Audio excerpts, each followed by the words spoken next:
Hello, ഇത് മധുരസേവ എങ്ങനെയാണ് ഉണ്ടാക്കുന്നത് എന്നുള്ളൊരു വീഡിയോ ആണ്. ഇതാണ് ഞാൻ അളവിനെടുത്ത പാത്രം. അപ്പം ഞാൻ ഈ പാത്രത്തിൽ ഒരു കപ്പ് ഫുള്ള് ഞാൻ എടുത്തിട്ടില്ല. ഈ കപ്പ് നിറച്ച് കടലമാവ് എടുത്തിട്ടില്ല. അപ്പം ഒരളവ് പറയുവാണെങ്കിൽ ഒരു കപ്പ് കടലമാവ് എടുക്കുകയാണെങ്കിൽ അതിന് അര കപ്പ് അരിപ്പൊടി എന്ന് പറയുമ്പോൾ പത്തിരിക്കൊക്കെ നമ്മൾ യൂസ് ചെയ്യുന്ന പൊടിയുണ്ടല്ലോ, ഫൈനായിട്ട് പൊടിച്ച അരിപ്പൊടി വേണം, നമ്മൾ ഇടഞ്ഞ് ആ പൊടി വേണം നമ്മൾ യൂസ് ചെയ്യാനായിട്ട്. അല്ലെങ്കിൽ പത്തിരിപ്പൊടി വാങ്ങിച്ചിട്ടായാലും നമുക്ക് ഇതേപോലെ മിക്സ് ചെയ്യുക.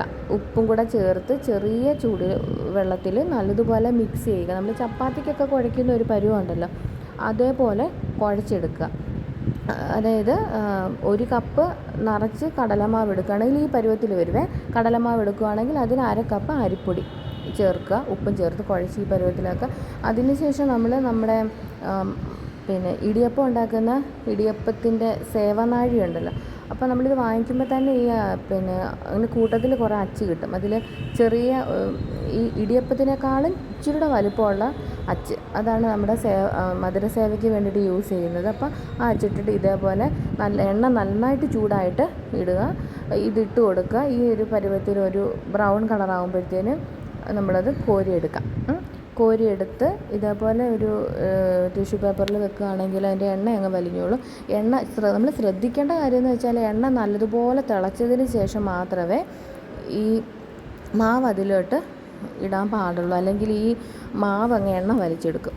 അതിനുശേഷം ഈ പ്രിപ്പയർ ചെയ്യുന്നത് പഞ്ചസാരപ്പാനി ഉണ്ടാക്കും. നമ്മൾ ഇതിൻ്റെ പുറത്ത്, അതായത് മധുരസേവയുടെ പുറത്ത് പഞ്ചസാരപ്പാനി ഒഴിക്കാറുണ്ട്. അതിന് വേണ്ടിയിട്ട് പ്രിപ്പയർ ചെയ്യുന്നതാണ്. അതും ഇതേപോലെ ഒരു കപ്പ്, ഈ കപ്പാണ് ഞാൻ അളവെടുത്തത്. ഈ ഒരു കപ്പ് പഞ്ചസാരയ്ക്ക് ഒരു 1/4 കപ്പ് നമ്മൾ വെള്ളം എടുക്കുക.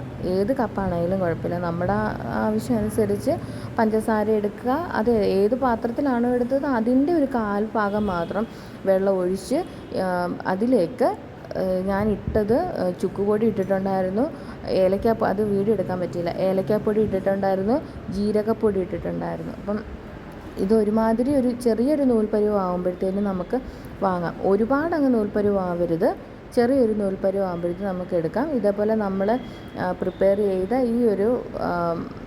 ഈ മധുരസേവയുടെ ഇത് ഇങ്ങനെ ആണെങ്കിലും നമുക്ക് കഴിക്കാം കേട്ടോ. മധുരസേവയുടെ ഒരു പാത്രത്തിലോട്ട് നമ്മളിങ്ങനെ ഉടച്ച് ഇതായിട്ട് ഇട്ടിട്ട് അതിൻ്റെ പുറത്തോട്ട് നമുക്ക് ഈ പഞ്ചസാരപ്പാനി ഇങ്ങനെ ഒഴിച്ചു കൊടുക്കാം. ഒരു 5 മിനിറ്റ് ആകുമ്പോഴത്തേക്കും അങ്ങ് സെറ്റാവും. നമുക്കത് പിന്നെ യൂസ് ചെയ്യാം. ചായക്കൊക്കെ ആണെങ്കിൽ നമുക്ക് യൂസ് ചെയ്യാം. എല്ലാവർക്കും വീഡിയോ ഇഷ്ടപ്പെട്ടെന്ന് കരുതുന്നത്.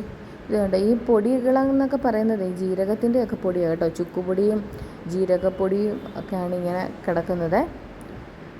ഇതുപോലെ നമുക്ക് മുകളിലിങ്ങനെ ഒഴിച്ചു കൊടുത്ത് സെറ്റാകുമ്പോഴത്തേനും നമുക്കിത് യൂസ് ചെയ്യാം. Thank you.